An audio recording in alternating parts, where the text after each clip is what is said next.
మీ car EMI కట్టలేకపోతున్నారా? మీ car EMI మేము కడతాం. ఈ నెంబర్కి కాల్ చేయండి. నమస్తే కళ్యాణ్ గారు. నమస్తే జయ గారు. కళ్యాణ్ గారు, దివ్య అనే ఒక అమ్మాయి మెయిల్ చేసింది మనకి. ఒకసారి మీరు ఓకే అంటే నేను తప్పకుండా కాల్ చేస్తాను. మాట్లాడదామా? మాట్లాడదాం. హలో హలో హలో, దివ్య అండి మాట్లాడేది. అవునండి, ఎవరు మీరు? నమస్తే అమ్మా, నేను సుమన్ టీవీ అందమైన జీవితం ప్రోగ్రామ్ నుంచి కాల్ చేస్తున్నానండి. నమస్తే మేడం. నమస్తే అండి. నమస్తే దివ్య, మీరు మెయిల్ చేశారు మీ ప్రాబ్లంకి సంబంధించి. అయితే నాతో పాటు డాక్టర్ కళ్యాణ్ చక్రవర్తి గారు కూడా ఉన్నారు. ఒకసారి మాట్లాడతారా? చెప్పండి, మీ అంటే మీరు ఏం ఎక్స్పెక్ట్ చేస్తున్నారు, అసలు మీకు వచ్చిన సమస్య ఏంటో. నా పేరు దివ్య మేడం. ఓకే, మా ఊరు నందిగం మేడం. నందిగామ. ఓకే, అవును మేడం. నాకు రీసెంట్లీ పెళ్లి ఫిక్స్ అయింది మేడం. ఇందులో ప్రాబ్లం ఏంటంటే, ఇంటర్ లో ఒక అబ్బాయిని చాలా ఇష్టంగా ప్రేమించేశారు. ఆ అబ్బాయి పేరు అనిల్. ఓకే.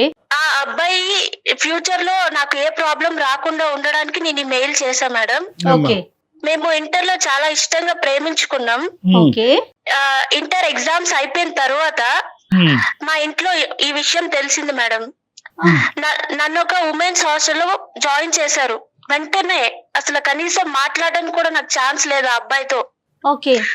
వెంటనే జాయిన్ చేశారు. నేను ఆ అబ్బాయితో ఎంత మాట్లాడదామన్నా అసలు ఏం లేదు మేడం. నాకు అసలు ఆప్షనే లేదు ఆ అబ్బాయితో మాట్లాడడానికి. సో కమ్యూనికేట్ చేయలేకపోయారు.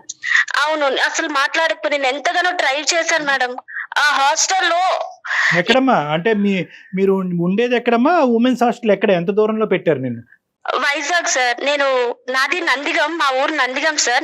నన్ను జాయిన్ చేసే హాస్టల్ వైజాగ్ లో సార్. అబ్బో, ఓకే ఓకే. సో ఈ అబ్బాయికి చెప్పడం గానీ ఇంకా కంప్లీట్ గా కమ్యూనికేషన్ అనేది కట్ అయిపోయింది.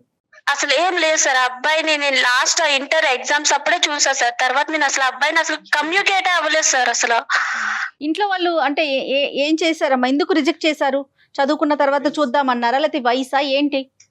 అంటే ఇంటర్ లో లవ్ ఏంటి, నువ్వు చేసే పనులేంటి అని వెంటనే నన్ను హౌస్ అరెస్ట్ లో చేసేసాను మేడం. ఇంకా నీకు ఈ లవ్ ఇవేమొద్దు, బుద్ధిగా చదువు అనుకొని దూరం కాలేజ్ లో పెట్టేశారు నన్ను.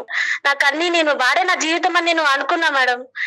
కానీ ఇందులో ఈ హాస్టల్లో పడేశారు. నేను చదవలేకపోతున్నా, వాడే గుర్తొస్తున్నాడు. బుక్ తీయాలన్నా అయితే నా బాధ చూడలేక మా వార్డెన్ నన్ను అడిగారు, ఏమైందమ్మా, ఎందుకు ఇలా అయిపోతున్నావు, క్లాసెస్ వినడం లేదు అని అడిగితే నేను చెప్పా మేడం ఇలా అని, ఈ అబ్బాయిని ఇష్టపడ్డాను, ఇలా అయింది మేడం అంటే ఆమె చెప్పింది నాకు, నువ్వు మంచిగా చదువుకో, నేనే మీ పేరెంట్స్ తో మాట్లాడిపిస్తాను, మాట్లాడే అబ్బాయితో నీకు ఇచ్చి పెళ్లి చేస్తా అని ఆమె ఇలా ఒక హోప్ ఇచ్చారు మేడం. ఓకే. ఓకే.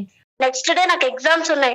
నేను చదవాలన్నా 1 hour లో చదవాల్సింది 10 hours పడుతుంది నేను చదవడానికి. కాన్సన్ట్రేట్ చేయలేకపోతున్నారు. కాన్సన్ట్రేట్ చేయలేకపోతున్నా. వాడే గుర్తొస్తున్నాడు మేడం నాకు పదే పదే. దివ్య, ఎక్కడున్నావు ప్రస్తుతం? ఎక్కడున్నావు? ఆ అబ్బాయి ఎక్కడున్నాడు? ఇప్పుడున్న పరిస్థితి ఏంటి? నా డిగ్రీ కంప్లీట్ అయిపోయింది సార్. నేను మా ఊరు వచ్చాను, నందిగం వచ్చి 2 months అయింది సార్. సంతోషం. అబ్బాయి కూడా నందిగంలో ఉన్నాడు, కానీ నేను వచ్చానని కూడా తెలియదు సార్ ఆ అబ్బాయికి అసలు. ఓకేనమ్మా. నేను నా ఫ్రెండ్ వచ్చి నాకు కలిసింది, ఎలా ఉన్నావు ఏంటి అని. నా ఫ్రెండ్ నా దగ్గరకు వచ్చింది, వచ్చి అడిగింది ఎలా ఉన్నావు ఏంటి అంటే నేను అడిగా సార్, అనిల్ ఎలా ఉన్నాడు, ఏం చేస్తున్నాడు అంటే తను చెప్పింది సార్ నాకు, నువ్వు ఇంకా వాడినే లవ్ చేస్తున్నావా? అవును, నేను ఆడనే లవ్ చేస్తున్నా, వాడేనే నేను లవ్ చేస్తున్నా అని చెప్తే ఆమె అన్నది, నీ ముఖం, వాడిని ఇంకా లవ్ చేస్తున్నావు అంటే వాడు వేరే అమ్మాయితో లవ్ చేస్తున్నాడు, నీ బెస్ట్ ఫ్రెండే తను అని చెప్పింది. నేను నమ్మలేకపోయా సార్, అస్సలు నమ్మలేకపోయా తనని ఆ మాట అనగాను. అయితే తను నన్ను, నేనే నీకు చూపిస్తా పద అనుకొని మేము ముందు కలిసిన స్పాట్ కి ఆమె తీసుకెళ్ళింది నన్ను. తీసుకెళ్తే నేను చూసా, ఆ అబ్బాయి నా బెస్ట్ ఫ్రెండ్ తోనే నా ముందే ఆ పార్క్ లో ఆ అమ్మాయిని ముద్దు పెడుతున్నాడు సార్. నేను చూసా కల్లారా, తట్టుకోలేకపోయా సార్ నేను అసలు ఆ మూమెంట్. వీడేనా ఇలా చేసింది, నా లవరేనా, నన్ను లవ్ చేస్తూ వేరే అమ్మాయితో ఎలా ఉండాలనుకున్నాడు. ఆ మూమెంట్ నేను చాలా షాక్ అయ్యా సార్, చాలా డిప్రెషన్ లోకి వెళ్ళిపోయి ఏం మాట్లాడాలో కూడా తెలియదు నాకు. కదమ్మా, మీ ఇద్దరు ఒక్క నిమిషం. నాన్న దివ్య, ఎంత గ్యాప్ అమ్మా మీ ఇద్దరి మధ్యన? అసలు కమ్యూనికేషన్ లేకుండా ఉన్న గ్యాప్ ఎంత? ఈ మధ్యలో ఏమైనా కమ్యూనికేషన్ చేయడానికి నువ్వు గానీ అతను గానీ ట్రై చేశాడా? ఇవి చెప్పమ్మా. బట్ నేను చాలా ట్రై చేసా సార్. గ్యాప్ ఎంతమ్మా? గ్యాప్ ఎంత నాన్న? నువ్వు హాస్టల్కి వెళ్తాను 3 years. ఓకే, ఈ 3 years ఎటువంటి కమ్యూనికేషన్ లేదు, ఆ అబ్బాయి కూడా ఎటువంటి ప్రయత్నం చేశాడు. ఒకప్పుడు ప్రయత్నం చేస్తే కనుక నీ వేరే అబౌట్స్ తెలియటానికి ఏమైనా అవకాశం ఉందా అమ్మా? ఏం లేదు సార్, అసలు 3 years ఏం మాట్లాడుకోలేదు. అసలు నేను ఉన్నానో లేదో కూడా వాడికి తెలియదు అలా సార్. కాదు నాన్న, మీ ఇద్దరి మధ్యన ఒక కామన్ ఫ్రెండ్ ఎవరో ఒకరు ఉండాలిగా. ఆ కామన్ ఫ్రెండ్ ని ఎక్కడున్నది దివ్య ఎక్కడుందని ఒక మాట అడుగుంటే దివ్య పరానా చోట ఉంది అనేటటువంటి చెప్పుండేవారు కదా. అసలు ఆ అబ్బాయి ప్రయత్నం చేసాడా లేదా? ఆ అబ్బాయి ప్రయత్నం చేసాడో లేదో నాకు తెలియదు సార్. నేను ఆ అబ్బాయి అసలు కాంటాక్ట్ అవ్వలేదు కదా. Contact అవ్వలేదా? Okay. నేను ఇక్కడికి వచ్చినాక నాకు నా ఫ్రెండ్ చెప్పింది ఇలా అని. కాదమ్మా, హాస్టల్లో ఉన్నప్పుడు ఒక్క అవకాశం కూడా నీకు రాలేదా? లేదంటే ఆ అబ్బాయి కామన్ ఫ్రెండ్స్ ద్వారా నీతో కాంటాక్ట్ అవడానికి ట్రై కూడా చేయలేదా? ఏమో సార్, అసలు ఆ అబ్బాయితో నేను ఏం మాట్లాడలేదు సార్. నాకు ఏం తెలియదు ఆ అబ్బాయి గురించి. నేను ఊరొచ్చిన తర్వాత నాకు తెలిసింది ఈ విషయం అన్నది. మధ్యలో హాలిడేస్ అప్పుడు ఇంటికి నువ్వు వచ్చినప్పుడు ఇంటికి వచ్చా సార్, అయినా సరే నాకు ఫోన్ లేదు, ఏం లేదు. మళ్ళీ స్టేషన్ కి వెళ్ళాలన్నా సరే 4 మనుషులు పెట్టి వాళ్ళతోనే వెళ్ళి వాళ్ళతోనే రావడం, మొత్తం హౌస్ అరెస్ట్ చేస్తారు సార్. ఈవెన్ నేను ఒక ఫోన్ మాట్లాడాలన్నా కూడా నాకు అక్కడ ఏ పాయింట్ లేదు సార్. సోర్స్ లేదు నాకు అసలు మాట్లాడడానికి. మొత్తం బంధించేసారు జైలు లాగా. హాస్టల్ నుంచి కూడా నీకు సోర్స్ లేదమ్మా? ఒక సందర్భంలో కూడా ఎవరైనా ఫ్రెండ్ ఫోన్ గానీ వార్డెన్ ఫోన్ గానీ? ఏం లేదు సార్, అసలు నాకు ఎవరితో మాట్లాడించే వాళ్ళు కాదు అసలు. నా ఫ్రెండ్స్ ని కూడా మా ఇంటికి రానించే వాళ్ళు కాదు అసలు. నీకైతే అవకాశం లేదు అని అంటున్నావు. ఆ అబ్బాయికి ఎన్ని అవకాశాలు ఉన్నా కూడా ట్రై చేశాడా లేదా అన్నది తెలియదు అంటున్నావు. కాబట్టి 3 సంవత్సరాల పాటు మీ మధ్యన ఎటువంటి గ్యాప్ లేదు. 2 months అయితే కనుక నువ్వు మళ్ళీ నందిగామమ్మా 2 months క్రితం నందిగామ వచ్చావు. ఎందుకు వచ్చావమ్మా? ఎగ్జామ్స్ అయిపోయాయి సార్, డిగ్రీ కంప్లీట్ అయిపోయింది, వచ్చేసాను నేను ఇంటికి. నాకు ఇంట్లో సంబంధాలు చూసారు సార్, నాకు మ్యారేజ్ ఫిక్స్ అయింది. అంటే ఇలా సంబంధాలు చూసారు. ఈ విషయం అనేది ఒక విషయం అనేది నేను వాడికి చెప్పాలి కదా సార్. నేను వాడిని ఇష్టపడ్డా కదా, ఏమైంది ఏంటి అనేది నేను చెప్పాలి కదా. నేను వచ్చాను ఊరు. అతను చెప్పడం కాదురా దివ్య, అతనికి చెప్పడం అన్నది కాదు. ఫస్ట్ మీ ఇంట్లో వాళ్ళకి చెప్పాలి కదా. నువ్వు చెప్పావా? అమ్మ, నా మనసులో ఒక మనిషి ఉన్నప్పుడు మీరు వేరే సంబంధం నన్ను హౌస్ అరెస్ట్ చేసి ఇంతకాలం నాకు నచ్చినటువంటి వాడి దగ్గరికి వెళ్లకుండా, వాడి చూపు చూడకుండా, ఫోన్ మాట్లాడకుండా మీరు నన్ను ఇలా చేశారు. ఇంకా నా మనసులో ఆ అబ్బాయే ఉన్నాడు, మీరు ఎందుకమ్మా వేరే సంబంధాలు చూస్తున్నారని ఫస్ట్ ఇక్కడ ప్రశ్నించేవా నువ్వు? కానీ వాళ్ళు ఒప్పుకోరు కదా సార్. వాళ్ళకి ఇష్టం లేదు కాబట్టి నన్ను అంత దూరం పంపించేశారు కదా సార్. మళ్ళీ వాళ్ళు ఎలా ఒప్పుకుంటారు? అందులో వాడికి జాబ్ లేదు, ఏం లేదు ఆ టైంకి. సరే, సో నువ్వు ఏంటంటే ఇక్కడ ఒప్పుకోలేదు. పేరెంట్స్ ఒప్పుకోరు అనేటటువంటిది ఒకటి. ఇంకో పక్క నుంచి ఏమొచ్చి నువ్వు ప్రేమించినటువంటి ప్రేమికుడితో 3 సంవత్సరాల పాటు కమ్యూనికేషన్ లేకపోయినా అతను మాత్రం నీ గురించి అలాగా వెయిట్ చేయాలన్నా నీ ఉద్దేశం? నేను వాడే కావాలనుకున్నాను కాబట్టి నేను వాడు నన్ను నిజంగా లవ్ చేస్తే నేను వాడినే పెళ్లి చేసుకుందాం అనుకున్నాను. కాబట్టి మా పేరెంట్స్ ని కాదైనా సరే నేను వాడిని లేచిపోవడానికి నేను రెడీగా ఉన్నాను సార్. వాడినే పెళ్లి చేసుకోవాలని నేను ఉన్నా. అదే నేను చూడుకొని ప్లేస్ లో నా బెస్ట్ ఫ్రెండ్ తోనే నేను అన్ని చూసా సార్. ఆ టైం నా గుండె పగిలిపోయింది సార్. నేను ఏం చేయాలో కూడా నాకు అర్థం కాలేదు అసలు.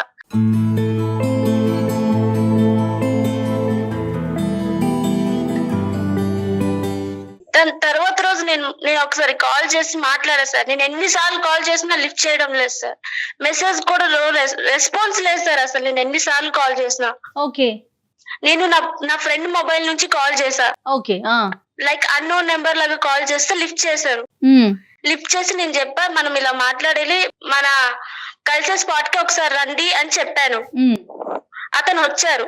అయితే నేను చెప్పా, మేడం నాకు ఇలా ఇంట్లో పెళ్లి సంబంధాలు చూసారు, నేను పెళ్లి చేసుకుంటున్నాను అని చెప్పాను. ఆ అబ్బాయి నేను 3 years తర్వాత నాకు కలిసేంత ఆనందం అవేం లేదు. లైక్ నార్మల్ గానే ఉన్నాడు ఆ అబ్బాయి. అవునా, ఏం చేస్తున్నాడు అబ్బాయి, ఎంత సాలరీ అబ్బాయికి, ఇలాంటి క్వశ్చన్స్ అడుగుతున్నాడు. మరి ఎందుకు వచ్చాడమ్మా? నువ్వు పిలవగానే ఎందుకు వచ్చాడు? ఏదో పేరెంటానికి వచ్చినట్టు ఏం వింటానికి వచ్చుంటాడు? అంటే లైక్ 3 years తర్వాత నేను వచ్చాను కదా మేడం, ఏదో కలవాలి పిలిచింది అనే ఇంటెన్షన్ లో వచ్చాడు. అసలు ఏంటన్నది ఇక్కడ ఏంటన్నది టెస్ట్ చేయడానికి చూడటానికి వచ్చాడు. కానీ చూసానని తెలియదు.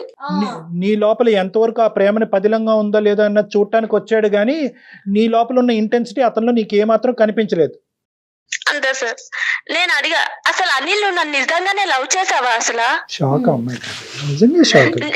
నేను నిన్నే అడుగుతున్నా, నాకు వేరే వాళ్ళతో పెళ్లి ఫిక్స్ అవుతుంది. మనం ఏమనుకున్నాం? మన ఇద్దరం ఎంత సిన్సియర్ గా లవ్ చేసుకున్నాం, మనం పెళ్లి చేసుకుందాం అనుకున్నాం కదా. నాకు వేరే వాడితో పెళ్లి అవుతుంటే నువ్వు అలా రాయిలాగా ఉంటావేంటి, నువ్వు అలాగా అనుకో నేను అడిగా మేడం. అడిగితే మరి ఏం చెయ్యాలి చెప్పు అనుకొని అంటున్నాడు. అయితే ఏం చేయడం ఏంటి, ఏదో ఒకటి చేయవా నువ్వు అనుకొని అంటే చేయడానికి ఏం లేదు అనుకొని అంటారు సార్. నీకు పెళ్లి అవుతుందంటే షాక్ అవ్వలేదు, నీకు అతని శాలరీ ఎంత, ఉద్యోగం ఎక్కడ అనేటటువంటి నీ అడిగాడు. మంచి చెడులు అడిగి తెలుసుకున్నాడు. నువ్వేమొచ్చి ఇదేంటయ్యా అనిలు ఆ మాత్రం కూడా వెయిట్ చేయకుండా నేను అసలు నీ స్థానంలో లేనా, నువ్వు ఖండించట్లేదు ఏంటి, బాధపడట్లేదు ఏంటి అనేది అతనిలో లేనటువంటి ఇమోషన్ తెప్పించే ప్రయత్నం నువ్వు చేసావు. ఫైనల్ గా ఏమైందమ్మా? అబ్బాయి ఏం చెప్పలేదు సార్, ఇంకతో అంత అయిపోయింది. అయిపోయింది, అబ్బాయి అది ఎప్పుడో అడిగారు అయిపోయింది. మన సంగతి ఏంటి నీకు అంటే ఇప్పుడు నేను అయింది, చెప్పాను అతనికి సార్ ఎప్పుడో మన అయిపోయింది. సంగతి ఏం లేదు, నాకు ఇంట్లో పెళ్లి ఫిక్స్ అయింది, నేను ఆ అబ్బాయినే చేసుకుంటా అని చెప్పేసా సార్, అంతే. Okay okay. తర్వాత నేను ఇంటికి వెళ్ళిన తర్వాత నాకు వాట్సాప్ లో మెసేజ్లు, ఫేస్బుక్ లో మెసేజ్లు, మేము 2 years కలిసి చదివి కలిసి లవ్ చేసుకున్నాం కదా సార్, 2 years. అవును, మేము తిరిగే వీడియోస్ గానీ మా చాటింగ్ గానీ అన్ని నాకు పెడుతున్నారు సార్ వాట్సాప్ లో. ఇదేం ట్విస్ట్ అమ్మా? వాడి పని వాడు చూసుకోకుండా మళ్ళీ నీ దగ్గరికి వచ్చాడా? బ్లాక్ మెయిల్ చేస్తున్నారు సార్ ఇండైరెక్ట్ గా. ఏమని, ఏం కావాలంట? అంటే ఇలా వీడియోస్, ఇలా చాట్ హిస్టరీస్ అన్ని పెట్టేసి ఇవన్నీ నేను ఏం చేయాలి, ఈ గుర్తులు ఏం చేసుకోవాలి అని అడుగుతున్నాడు. ఓకే, మరి నువ్వు చెప్పావా అప్పుడు? ఈ డబుల్ గేమ్ ఆడుతున్నాడు.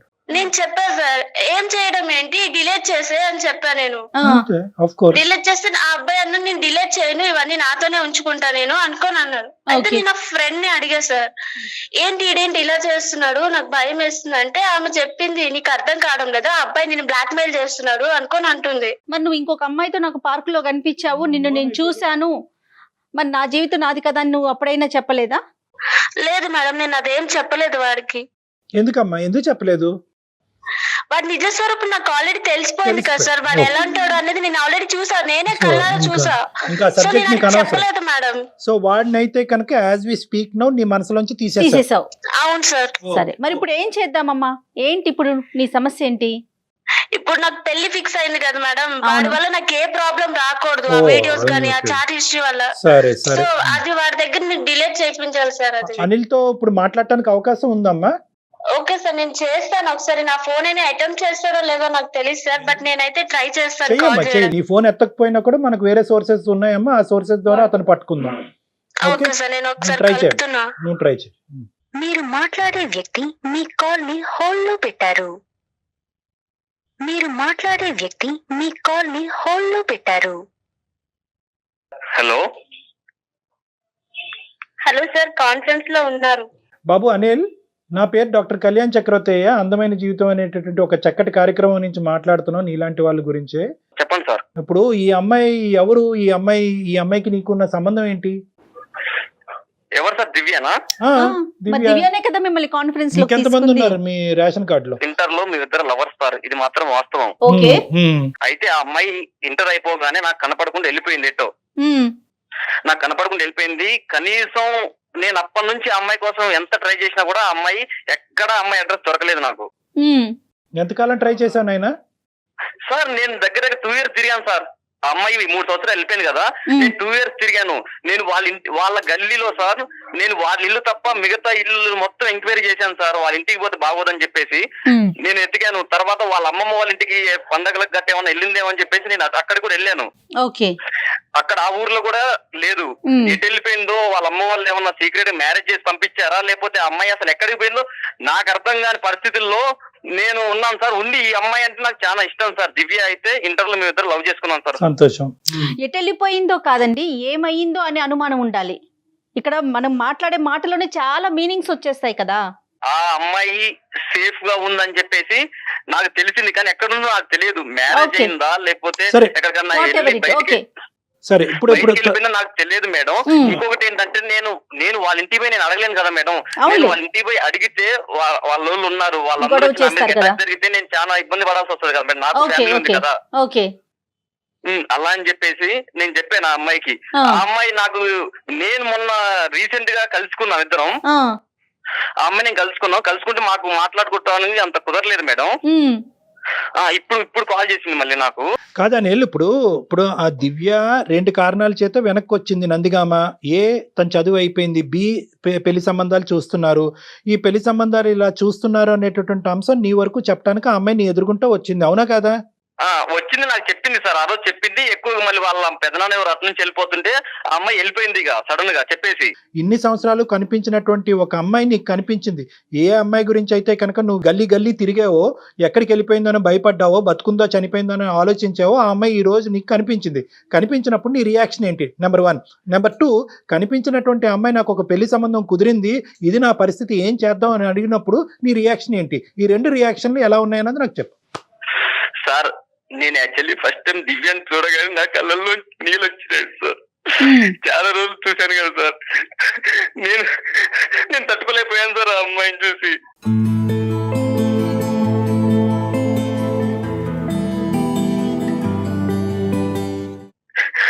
సార్ ఇంకోటి, ఆ అమ్మాయి మ్యారేజ్ అయిద్దని చెప్తుంది. చెప్పి నేను అన్నాను, దివ్య నేను నిన్ను పెళ్లి చేసుకుంటానని నేను చెప్పాను సార్. నేను నిన్ను పెళ్లి చేసుకుంటాను దివ్య, నువ్వు నాతోనే ఉండు, ఎన్ని రోజులు ఎటుపోయినా నాకు సంబంధం లేదు. ఇప్పుడు మళ్ళీ నన్ను కావాలనుకుని నా దగ్గరకు వచ్చావు కదా నాతో మాట్లాడటానికి, మన ఇద్దరం పెళ్లి చేసుకున్నాం దివ్య అని నేను చెప్పాను సార్. ఓకే, ఏమంది తను? లేదు నాకు మ్యారేజ్ సెట్ అయింది అని ఆమె చెప్పి వెళ్ళిపోయింది సార్. ఓకే, ఏం దివ్య అది నువ్వు చెప్పినానే, అతని వర్షన్ కంప్లీట్ డిఫరెంట్ గా ఉంది కదా, నీ గురించి ఎంతకాలం వెయిట్ చేసినట్టు మాట్లాడుతున్నాడు. సార్ ఆ అబ్బాయి అన్ని నాటకాలు వేస్తున్నారు సార్, అంతా నటన సార్, అంతా అబద్ధాలే. ఆడు నా బెస్ట్ ఫ్రెండ్ తోటే మేము ముందు కలిసిన పార్క్ లోనే ఆడు వేరే అమ్మాయితో ఉండడం నేను చూసా సార్. అక్కడ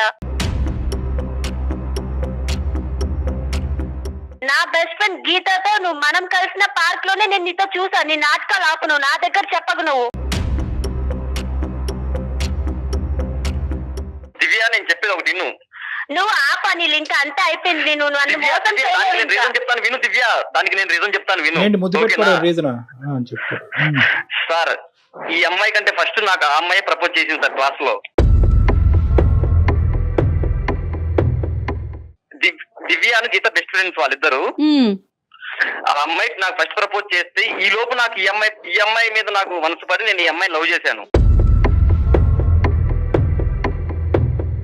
ఈ అమ్మాయితో జీవితాంతం ఉందామని చెప్పేసి నేను ఫిక్స్ అయిపోయాను సార్.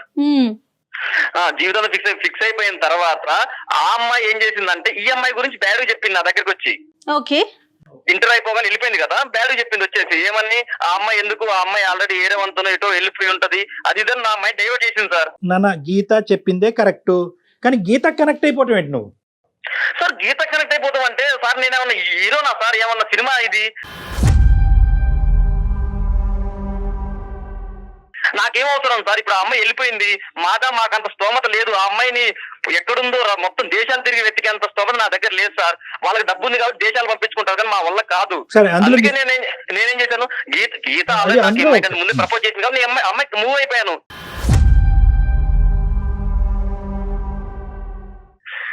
అంటే అమ్మాయి ఓకే చెప్తే ఓకే చెప్పేస్తావా? నీకు బుద్ధి లేదా, బుర్ర లేదా? నీకు బుద్ధి లేదనే, నీకు ఇన్ని రోజులు నేను వాడిని ఇచ్చిపెట్టున్నానే, వాడికి కనీసం ఒక ఫోన్ చేసి చెప్తావు మాట్లాడదాం బుద్ధి లేదా? ఫోర్స్ ఉంటే నేను చెప్తానా కంపల్సరీగా? నాకు మొత్తం చుట్టుముట్టేస్తారు, నాకు హౌస్ అరెస్ట్ లో చేస్తారు, జైల్లో ఉన్నా. నేను ఎలా చెప్తా నీకు? నువ్వు జైల్లో ఉన్నావు, నువ్వు 2 సంవత్సరాలు నువ్వు నాతో తిరిగింది లేదు, కానీ నువ్వు వెళ్లే ముందు ఒక్కసారి మా గల్లీకి వచ్చి రోజు పాలకు అర్పించకపోయేది, ఒక్క రోజు వచ్చి ఒక్క మాట నాకు చెప్తే అయిపోతుంది కదా. నేను పంపిస్తారని చెప్తే నేను ఏమన్నా అందునా? నాకు బయటికి వెళ్ళినా సరే ఎవరో ఒకరు తోడొస్తారు నాతో. నేను నీకు ఎలా చెప్తా? నీకు అసలు ఎలా అయినా చెప్పొచ్చు. నువ్వు 2 సంవత్సరాలు మన ఇద్దరు సినిమాలకు వెళ్ళింది, షికార్కి వెళ్ళింది, ఇవన్నీ పక్కకు పెడితే నువ్వు ఒక్క రోజు నాకు చెప్పకుండా వెళ్ళిపోయావే 3 సంవత్సరాలు. నేనెవరికి చెప్పుకోవాలి? నేనేమన్నా వెళ్ళిపోయాను? ఆపు నీ నటన నాకు తెలుసు. నీకు చెప్ప తీసుకొని కొడతాను నువ్వు ఇంక ఇలాంటి మాటలు మాట్లాడావు. అట్లా కాదు, ఇప్పుడు డాక్టర్ గారు ఉన్నారు మనతో పాటు, మీరు అలా మాట్లాడకూడదు. ఇక్కడ ఒక పాయింట్ ఏంటంటే దివ్య, నిజంగా ఆ అబ్బాయి నువ్వు ఎంత ప్రేమించావో అంతే విధంగా ప్రేమించినట్టుగానే అనిపిస్తుంది, కానీ ఎక్కడో చోట నువ్వు కమ్యూనికేట్ చేయాలి కదా. అంత అవకాశాలు లేకుండా ఎలా పోతుంది? హాస్టల్లో ఫోన్ ఉండొచ్చు, ఇంటికి వచ్చేక అవకాశం ఉండొచ్చు, ఎవరన్నా ఫ్రెండ్ ద్వారా కబురు చెప్పించవచ్చు, మీ ఇద్దరి మధ్యన కామన్ ఫ్రెండ్స్ ఉండుంటారు, రకరకాల అవకాశాలు ఉన్నాయి. సో నాకు ఎటువంటి కమ్యూనికేషన్ లేకపోవటం వల్ల నేను పిచ్చోడిని అయిపోయానండి అని అంటున్నాడు అబ్బాయి. కరెక్టా కాదా? ఓకే సార్, నేను ఒప్పుకుంటా. బట్ నేను ఎంతగానో ట్రై చేస్తా సార్ ఆ అబ్బాయితో మాట్లాడదామని. నేను హాస్టల్లో ఫోన్స్ ఉంటాయి, టెలిఫోన్స్ ఉంటాయి, వాటికి కాల్ చేసిన దానికి రికార్డింగ్ ఆప్షన్ ఉంటుంది సార్. నేను మాట్లాడలేకపోయా. సరే ఓకే నాన్న, ఇప్పుడు గతంలోకి వెళ్ళొద్దు. ఇప్పుడు ఒకటి నాన్న అనిల్, నీ ప్రేమ కూడా కరెక్టే అనుకుందాము, కానీ ఇప్పుడు ఏమంటావు నువ్వు? Geeta, I want Geeta and I want Divya అని కూడా అంటావా? లేదు sir, I want Divya sir. Sir ఏం లేదు సార్, దివ్య అయితే నాకే కావాలి సార్. నేను చేసుకుంటాను. నీ మీద నా ప్రేమ చచ్చిపోయిందిరా. మరి లేదు, నాకు నువ్వు అవసరం లేదురా. దివ్య నేను ఎందుకు చెప్తున్నాను, ఇరవై నీ కాళ్ళు పట్టుకుంటానే దివ్య.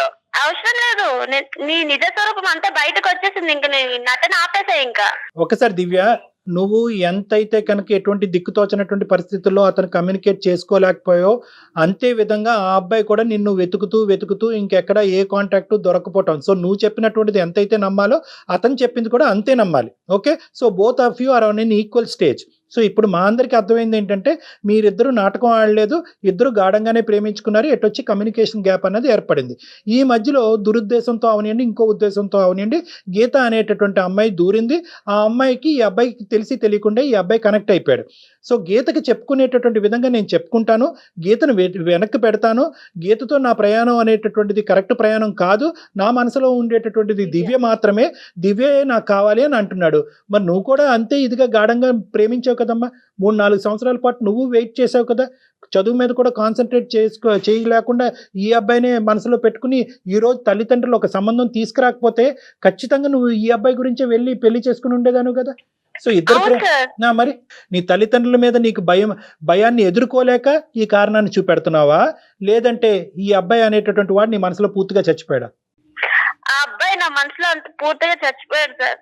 మరి లేడు సార్, లేదు సార్ అది వాళ్ళ అక్క మాటలు ఇన్ని ఎట్లా చేస్తుంది సార్. దీనికి నేనంటే చాలా ఇష్టం సార్ దివ్యకి. ఎప్పుడు ఇలా మాట్లాడలేదు సార్, ఫస్ట్ టైం ఇలా మాట్లాడుతుంది దివ్య. మొన్న కలిసినప్పుడు చాలా మంచిగా మాట్లాడింది, ఇప్పటికిప్పుడు పెళ్ళని నాటకం ఆడుతున్నారు సార్. నీ నిజ స్వరూపం చూసాను కాబట్టి నీ మీద నాకు ఇష్టం చచ్చిపోయిందిరా. నన్ను ఒక్క నిమిషం దివ్య, నిజ స్వరూపం చూసాడు అని చెప్పి నువ్వు ఒక సినిమా చూసినట్టుగా మాట్లాడక్కర్లేదమ్మా. ఒక సంఘటన చూసావు, ఆ సంఘటన అబ్బాయి ఏమీ వ్యతిరేకించలేదు, అది జరిగినటువంటి సంఘటనే, దాని వెనకట్లు ఉన్న కారణాలు పూర్వపరాలు అన్ని విడమర్చి చెప్పాడు. ఈ రోజు అతను రియలైజ్ అయ్యాడు, ఏది అసలైనటువంటి ప్రేమ, నా ప్రేమ ఇంకా పదిలంగానే ఉంది, నా దివ్య తిరిగి వచ్చింది అనే ఆనందంలోనే ఈ లోపల నువ్వు మిస్అండర్స్టాండ్ చేసుకోవటం మొదలు పెట్టావు. అతను చేసింది తప్పే, ఆ తప్పును ఒప్పుకుంటున్నాడు, తప్పును ఒప్పుకున్నాడు. ఆ అమ్మాయికి చెప్పేటటువంటి బాధ్యత నాదన్నాడు. దివ్యకే 100% నా మనసులో స్థానం అని చెప్పాడు. ఆ అబ్బాయి వర్జన్ ఆ అబ్బాయి క్లియర్ కట్ గానే చెప్తున్నాడమ్మా. కానీ నువ్వు మాత్రం నేను అది చూస్తాను కాబట్టి మనసులో ఇరిగిపోయింది, చూస్తాను కాబట్టి మనసులో ఇరిగిపోయిందని అదే పాత పాట పాడుతున్నావు. నువ్వు నిజంగా ఈ రోజుకి ఇప్పటికీ కూడా నీ మనసులో నిజంగా ప్రేమ ఉంటే కనుక నీ తల్లిదండ్రులకి చెప్పుకునే ధైర్యం నీకుందా? నేను చెప్తాను సార్ ఇంట్లో, బట్ వాళ్ళు ఒప్పుకుంటారనే నమ్మకం నాకు లేదు సార్. అది 2 డిఫరెంట్ కాన్సెప్ట్స్ అమ్మా. ఇప్పుడు ప్రేమ చచ్చిపోయిందా, లేదంటే వాళ్ళు ఒప్పుకోరనేటటువంటి భయంతో ఈ ప్రేమను కాదంటున్నావా? లేదు సార్, వీడి మీద నాకు ప్రేమ చచ్చిపోయింది సార్. అంటే తను ఇంకా అది మనసుకు తీసుకుంది, దానిలో నుంచి బయటికి రాలేకపోతుంది. ఒకప్పుడు ఈ సంఘటన చెప్పకపోతే కనుక, ఈ సంఘటన జరగకపోతే కనుక, ఎప్పుడు నువ్వు వదిలి వెళ్ళినటువంటి అనిల్ ఇప్పుడు కూడా అలాగే ఉంటే కనుక నీ తల్లిదండ్రులు ఎదిరించి ఈ అబ్బాయిని వచ్చి ముందుకు వచ్చి పెళ్లి చేసుకుని ఉండేదానివా?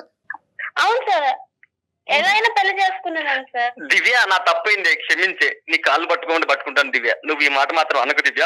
సార్ ఇప్పుడు కనుక ఆ అమ్మాయి చేసుకుంటా అంటే ఇప్పుడే తాళి కట్టేస్తాను సార్ నేను మరి అనిల్, ఇంత తీసుకొచ్చి. ప్రేమ ఉన్న వ్యక్తివి ఒక 3 సంవత్సరాల అబ్బాయి లేకపోయేసరికి ఇంకొకరిని ఎలా ఫీల్ చేసేస్తావు నీ జీవితంలో చెప్పు? నా తప్పైంది మేడం, తప్పైంది. చేసేదంతా చేసేసి తప్పైపోయింది, నాకు అదే కావాలి, ఆ వస్తువే కావాలంటే ఎట్లా అనిల్? లేదు మేడం, కాంప్రమైజ్ అవ్వాలి అంతే. అలాంటప్పుడు అలాంటి మిస్టేక్స్ చేయకూడదు మేడం మిస్టేక్స్ అంటే సహజంగా నేను ఒక్కరిని చేసేది కాదు మేడం, ప్రతి ఒక్కరు చేసే మిస్టేకే మేడం. కానీ ఈ రోజు ఆ అమ్మాయి ఇంకో దారి చూసుకుంది నాన్న. నువ్వు వద్దు అంటోంది. తల్లిదండ్రులను చూపెట్టేటటువంటి ఒక దారి, టెన్షన్ లేనటువంటి దారి, నీకు ఆ అమ్మాయికి బాధ కలగనటువంటి ఒక దారిని ఆ అమ్మాయి ఎంచుకుంది కాబట్టి దాన్ని నువ్వు గౌరవించాలేమో అన్నది నాకు అనిపిస్తుంది. అవును, మీరు ఈ రోజు కలిసి ఉండకపోతే కనుక, ఈ రోజు ఆ అమ్మాయి వచ్చి నిన్ను మళ్ళీ వచ్చి నేనున్నాను నీకు తెలుసా అనేది గుర్తు చేయకపోతే, మీరిద్దరు ఎలాగైతే మీ ప్రయాణాన్ని కొనసాగించేవారో అదే స్థానానికి మళ్ళీ వెళ్ళిపోవాలన్నది నా విజ్ఞప్తి. సార్ లేదు సార్, నాకు దివ్య కావాలి సార్, దాన్ని పువ్వుల్లో పెట్టి చూసుకుంటాను సార్. అందుకనేనా తన ఫొటోస్ వీడియోస్ అన్ని కూడా మీరు మళ్ళీ షేర్ చేయటం? మేడం నేను ఆ ఉద్దేశంతో షేర్ చేయలేదు మేడం, నేను ఆ ఉద్దేశంతో మా పాత జ్ఞాపకాలను గుర్తు చేస్తూ మేము దిగిన ఫోటోస్ కానీ మెసేజ్ కానీ అందుకు పంపాను తప్ప ఏరే కాదు. మనం తప్పుగా అనుకున్నాం లేనన్న, మేము ఇంకో విధంగా అనుకున్నాం. ఒకటి చూడకూడనటువంటి సంఘటనని ఆ అమ్మాయి చూసింది. దానికి నువ్వు ఎటువంటి విధంగా పెయింట్ పూసినా, ఏ విధంగా కలర్స్ మార్చినా కూడా ఆ అమ్మాయికి బలంగా ఆలోచన ఏంటంటే, నా స్థానంలో వేరే అమ్మాయి అతని జీవితంలో ఉంది. అది 2 years ఉందా, 3 years ఉందా, 2 months ఉందా, 3 months ఉందా అన్నది కాదు, రీప్లేస్మెంట్ అయితే ఖచ్చితంగా జరిగింది. ఆ వర్జన్ వినటానికి, నువ్వు చెప్పినటువంటి డిస్క్రిప్షన్ వినటానికి ఈరోజు ఒక విధంగా సాటిస్ఫైగా ఉండొచ్చు, కానీ ఒక ఆడదాని మనసులో ఇంతకాలం ఇటువంటి మనిషి గురించా నేను వెయిట్ చేశాను అనే బాధ ఆ అమ్మాయి కలగటం వల్ల కంప్లీట్గా ఇంతకాలం మనసులో పెట్టి ప్రేమించుకున్నటువంటి ఆ బొమ్మని తీసేసింది ఆ అమ్మాయి, తీసేసింది. నేను తప్పైందని సో చెప్పాను కదా సార్. తప్పైంది అనేటటువంటి దాని ఒక్క వల్ల మాటతో మళ్ళీ పోదు కదా. పోదు, మళ్ళీ ఆ స్థానాన్ని మళ్ళీ నింపలేదు. నీతో పాటు ప్రయాణం చేసినంతసేపు ఆ అమ్మాయికి ఒక క్వశ్చన్ మార్క్ ఆ అమ్మాయి మనసులో ఉంటది. నేనున్నానా, గీత ఉందా, నేనున్నానా, గీత ఉందా. ఒకప్పుడు మా ఇద్దరి మధ్యన ఏమైనా మనస్పర్ధలు వచ్చి మళ్ళీ మేము దూరం అవుతే గీత రాదు అనే గ్యారంటీ ఉందా అనే క్వశ్చన్ మార్క్ తో ఆ అమ్మాయి జర్నీ కొనసాగుతూ ఉంటది. ఈ రోజు ఆ పేరెంట్స్ ఎంత బలంగా ఉన్నారన్నది ఒక్కసారి ఆలోచించుకోండి. అంటే ఈ అమ్మాయికి ఒక ఫోన్ కాంటాక్ట్ ఇవ్వకుండా నందిగామ నుంచి ఏకంగా వైజాగ్ పంపించేసి 3 years పాటు పకడ్బందీగా ఆ అమ్మాయిని ఒక జైలు లాంటి దాంట్లో పెట్టి, ఊరు వచ్చినప్పుడు కూడా నీ కాంటాక్ట్ కలగకుండా జాగ్రత్త పడేటటువంటి పేరెంట్స్ ఈరోజు మళ్ళీ అదే మనిషి తన మనసులో ఉన్నాడు, ఆ అబ్బాయినే ప్రేమించుకుంటాను అనేటటువంటి మాట చెప్తే కనుక ఈ అమ్మాయిని ఏ విధంగా వాళ్ళు ట్రీట్ చేస్తారు, ఈ అమ్మాయికి రానున్న రోజుల్లో ఎటువంటి భయంకరమైనటువంటి కష్టాలు వస్తాయి అన్నది నువ్వు కూడా ఆలోచించాలి. దివ్య లేదు కాబట్టి గీతతో కంటిన్యూ అయ్యావు, కాబట్టి దివ్య లేదు అన్నట్టుగానే నువ్వు ఊహించుకుంటూ ఆ పాత జ్ఞాపకాలన్నీ తొలగించేసి, ఎందుకంటే వాటి వల్ల వచ్చే కాంప్లికేషన్స్ భయంకరంగా ఉంటాయి, చాలా భయంకరంగా ఉంటాయి. ఆ అమ్మాయి జీవితం పాడైపోతుంది, నీ జీవితం కూడా పాడైపోతుంది. సార్ కొంచెం టైం ఇవ్వనండి సార్, నేను దివ్య వాళ్ళ అమ్మ నాన్న ఒప్పించుకుంటాను సార్. దివ్య ఏమంటావమ్మా? లేదు మేడం, నాకు వద్దు. అనిల్ అంత చాలా ఏమైంది నీకు? అనిల్ నాకు అనిల్ వద్దు నువ్వు. సార్ నేను దివ్య వాళ్ళ పేరెంట్స్ ఒప్పించుకుంటాను సార్. దివ్య అంతే అంటుంది సార్, నేను ఒప్పించుకుంటాను సార్ దివ్యని కూడా. నువ్వు దివ్య లేదనుకునే గీతతో ప్రయాణం మొదలు పెట్టావు కదా. అదే కంటిన్యూ చేయి. అసలు నేనే వద్దు అంటే మా మమ్మీ వాళ్ళు ఎలా ఒప్పుకుంటారు సార్? మా పేరెంట్స్ ఎలా ఒప్పుకుంటారు అసలు? సార్ నువ్వు ఇంకా నాకు వాడు వద్దు సార్, నా లైఫ్ నేను చూసుకుంటా. అది అలాగా దివ్య, తప్పు ఒప్పుకున్నాను, తెలియక చేసిన తప్పు కూడా అలా పట్టుకుని ఎలాడతావేంటే? తెలియక చేసిన తప్పు 2 సంవత్సరాల ప్రయాణం ఉండదు. తెలిసి చేసినా తెలియకపోయిన చేసినా తప్పు తప్పే. తప్పు తప్పేని ఒప్పుకున్నాను కదా నేను సార్ వాళ్ళ ముందు. ఇప్పుడు చేయాల్సిందంతా చేసేసి ఒప్పుకుంటే అయిపోతుంది. కాదులే ఇప్పుడు అనిల్ ఇంకా అక్కడితో ఆపేసేయాలి. బేసికలీ ఏంటంటే ఈ తప్పు ఒప్పు అనే సబ్జెక్ట్ పక్కన పెట్టండి. ఆ అమ్మాయి కూడా ఇప్పుడు నువ్వు లేవు అనేటటువంటి ఉద్దేశంతో ఆ అమ్మాయి వేరే అబ్బాయితో పార్కులకు వెళ్ళలేదు, కానీ నువ్వు వెళ్ళావు. అంటే ఒక ఊరికి నేను ఇలా కంపేర్ చేస్తున్నాను, మనుషులు డిఫరెంట్, కానీ ఇక్కడ ఏంటంటే నిజంగా మీ ప్రేమ నిజమై ఉంటే కనుక నువ్వు ఈ రోజు కాకపోయినా రేపైనా కూడా ఆ అమ్మాయి తిరిగి వస్తుందనే ఉద్దేశంతో వెయిట్ చేసి ఉండేవాడు. దివ్య వెయిట్ చేసిందా లేదా? లేదు సార్, మా దివ్య వెయిట్ చేసింది. మరి సో ఇక్కడ కావాల్సింది ఏంటంటే ఒక పాయింట్ టు బి నోటెడ్ ఏంటంటే, ఆ అమ్మాయి మనసులో నీకు స్థానం లేదు. తల్లిదండ్రులకు భయపడో ఇంకో ఉద్దేశంతో కాదు, కానీ ఆ అమ్మాయి ఇంకొక లైఫ్ చూసుకోవాలని అనుకుంటుంది. ఇప్పటి వరకు తన మనసులో నీ గురించి క్రియేట్ చేసుకునే ఇమేజ్ ఆ అమ్మాయి చెరిపేసింది. ఇప్పుడు మళ్ళీ ఆ ఇమేజ్ని నువ్వు రీక్రియేట్ చేయడానికి ప్రయత్నం చేయొద్దు. నీ జీవితాన్ని నువ్వు చేసుకో. ఎటువంటి ఎవిడెన్స్లు ఉన్నాయి కూడా తీపి గుర్తులు, ఆ గుర్తులు, ఈ గుర్తులు కాదు. అవి ఇమీడియట్గా హార్డ్ డ్రైవ్లోంచో ఇంకో డ్రైవ్లోంచో మొత్తం ఎన్ని డ్రైవ్లో నువ్వు సేవ్ చేసావో అన్ని డ్రైవ్లోంచి డిలీట్ చేయి. ఇప్పుడు ఏం చేస్తున్నావు? నువ్వు చదువుకుంటున్నావా, జాబ్ చేస్తున్నావా? ఇప్పుడు జాబ్ చేస్తున్నాం సార్ ప్రెసెంట్. ఏం జాబ్ అది? గవర్నమెంట్ జాబ్ చేస్తున్నాను సార్ మండల ఆఫీస్ లో. ఎందుకురా బాబు జీవితాన్ని పాడు చేసుకుంటావు? మంచి గవర్నమెంట్ జాబ్ ఉంది, నీ గురించి గీత వెయిట్ చేస్తూ ఉంటుంది. నీ గురించి వెయిట్ చేసే వాళ్ళ దగ్గరికి పో. ఎందుకు నువ్వు వద్దు, నీకు స్థానం లేదు అని అనిపించుకునేటటువంటి వాళ్ళ చుట్టూరు ప్రదక్షిణ చేస్తావు? ఆ అమ్మాయి బ్రతుకు ఆ అమ్మాయి బతుకుతుంది, హ్యాపీగా వాళ్ళ భర్తతో సంతోషంగా ఉంటుంది. ప్లీజ్ అనిల్, నీ మంచి కోరి చెప్తున్నాను. ప్రాక్టికల్ గా ఆలోచించండి అనిల్. అందరు మంచి కోరి చెప్తున్నాను, ఇంతకంటే మంచి సొల్యూషన్ ఇంకోటి ఉండదు. సార్ ఒకసారి మీ మాటకు కూడా అడగరా సార్? ఒకసారి ఇంకా అడిగేసాం నాన్న అనిల్, ఇంక వదిలేసేయి. అనిల్ ఒక పని చేయండి, ఒకసారి మీరు డాక్టర్ గారిని వచ్చి పర్సనల్ గా కలిసే ప్రయత్నం చేయండి అనిల్. నా ఫోన్ రండి ఒకసారి మీరు పర్సనల్ గా మాట్లాడితే ఇద్దరిని రానియండి. అమ్మ నువ్వు కూడా తనకి ఒకసారి అవకాశం ఉండాలి కదా ఇంట్లో. నాన్న ఒకసారి దివ్య, ఇది ఆప్షన్ నీదే. ఒకసారి నీకేమన్నా అవకాశం ఉంటే కనుక ఒకసారి నువ్వు వచ్చి నన్ను కలు. లేదు కాదు కూడదు అలా వచ్చి కలిసినా కూడా ఇంకా ఇష్యూ కాంప్లికేట్ అవుతుంది అంటే the ball is in your court. Anil immediate గా నువ్వు నన్ను కలిసేంత వరకు కాదు, ఇప్పుడు ఇమీడియట్ గా ఈ ఫోన్ కాల్ కట్ అవుతూనే నువ్వు దయచేసి అది డిలీట్ చేయాలి. ఓకేనా అనిల్? Okay sir. దివ్య జీవితంతో హ్యాపీగా ఉండవే. Super super. నాన్న ఈ రోజు నువ్వు బాధపడుతున్నా కూడా ఈ బాధ మీ జీవితాలు నిలబెట్టడం గురించే. ఓకే, ఇవన్నీ తాత్కాలికమైనటువంటి కన్నీళ్లు, బాధలు. జీవితం చాలా పెద్దది, సముద్రం లాంటిది. ఇందులో మీ అందరికీ మంచి అవకాశాలు వస్తాయి, మంచి భవిష్యత్తు ఉంటుంది. దీంతో జీవితం అయిపోలేదు, ధైర్యంగా బతుకుండండి. ఏనా అనిల్? ఓకేనా? సరే ఒకసారి డాక్టర్ గారిని కలవండి అనిల్. నువ్వు నన్ను కలు, నన్ను ఒకసారి వచ్చి కలు, మన ఇద్దరు మాట్లాడుకుందాం ఒక 2 minutes. ఓకే ఖచ్చితంగా రైట్ నాన్న, right. All the best, all the best. Bye bye bye bye.